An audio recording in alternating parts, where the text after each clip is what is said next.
Kota police की बड़ी कार्रवाई, 3,30,000 रुपए का जुआ पकड़ा, 12 गिरफ्तार, एसएचओ व डीएसटी इंचार्ज समेत 6 पुलिसकर्मी लाइन हाजिर, एएसपी को सौंपी गई जांच।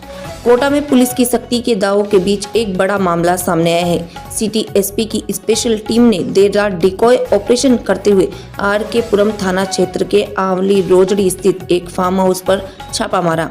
यहाँ 12 लोग 3,30,000 रुपए की नगद राशि के साथ जुआ खेलते हुए पकड़े गए। आरोपियों के पास से 16 मोबाइल फोन भी जब्त किए गए।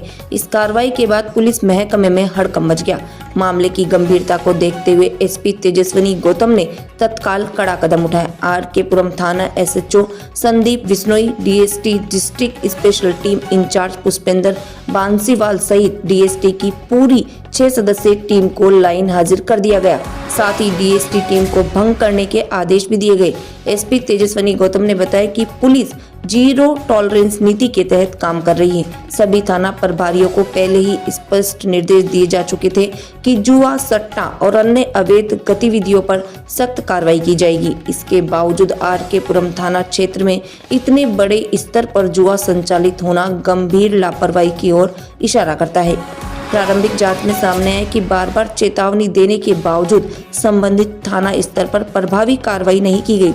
इसी आधार पर एसएचओ संदीप बिश्नोई को तुरंत लाइन हाजिर किया गया। हालांकि घटना के समय भी बीट कांस्टेबल के छुट्टी पर होने की भी जानकारी सामने आई। अब जांच में स्पष्ट किया जाएगा कि किन किन पुलिस कर्मियों की भूमिका रही और क्या किसी स्तर पर मिली भगत या जानकारी होते हुए भी कार्रवाई नहीं की गई। डीएसटी की भूमिका को संदिग्ध मानते हुए पूरी टीम को लाइन हाजिर किया गया। एसपी ने साफ कहा कि यदि जांच में पाया गया कि पुलिस की जानकारी या संरक्षण में जुआ, सट्टा या अवैध शराब जैसी गतिविधियां चल रही हैं, तो दोषियों के खिलाफ न केवल कानूनी कार्रवाई होगी बल्कि सख्त विभागीय अनुशासनात्मक कदम भी उठाए जाएंगे। पूरे मामले की जांच एडिशनल एसपी नियति शर्मा को सौंपी गई है। उन्हें 3 दिन के भीतर जांच रिपोर्ट प्रस्तुत करने के निर्देश दिए गए। इस रिपोर्ट के आधार पर आगे की कार्रवाई तय की जाएगी। ये मामला कोटा पुलिस के लिए एक बड़ी चुनौती के रूप में देखा जा रहा है। जहां एक और अवैध गतिविधियों पर शिकंजा कसने की बात कही जा रही है, वहीं दूसरी ओर पुलिस तंत्र की लापरवाही और संभावित मिली भगत पर बड़े सवाल खड़े हो रहे हैं। जी साहब के द्वारा, मेरे द्वारा हमेशा ही सभी एसएचओस को जीरो टॉलरेंस बोला है। नशे पे, जुए, सट्टे, अवैध रूप से शराब की बिक्री अगर कहीं हो रही है उसके बारे में लगातार हमारी स्पेशल टीम्स जो हैं वो डिकॉय ऑपरेशंस भी कर रही थी। इसी क्रम में आज श्रीमान आईजी साहब के निर्देशन में और मेरे साथ हम लोगों ने एक स्पेशल टीम का गठन किया था, जिसने आज आरके पुरम थाना इलाके में आमली रोजड़ी में एक फार्म हाउस पर चल रहे जुए सट्टे को पकड़ा है, जिसमें लगभग 12 व्यक्तियों को गिरफ्तार किया गया है और लगभग 3,30,000 के आसपास की राशि उनसे बरामद हुई है और कई मोबाइल फोन्स बरामद हुए हैं और अभी उसमें इन्वेस्टिगेशन और अनुसंधान जारी है।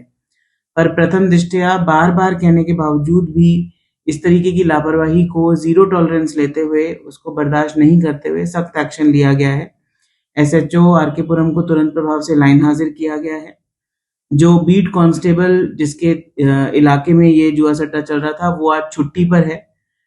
इसीलिए एडिशनल एसपी सिकाऊ नियति शर्मा के नेतृत्व में एक जांच कमेटी का गठन किया गया है, जो इस पूरे प्रकरण की जांच कर रही है और 3 दिन में मेरे को रिपोर्ट सबमिट करेंगे कि इसमें किस किस की इन्वॉल्वमेंट थी या नहीं थी, या ये कैसे हुआ कि बार बार कहने के बावजूद भी इतने बड़े स्केल पर ये सट्टा चलता हुआ हमें मिला। इसी के साथ साथ डीएसटी की भूमिका को भी संदिग्ध मानते हुए एक बार पूरी डीएसटी को भंग किया गया है और उन सभी को लाइन हाजिर किया गया है।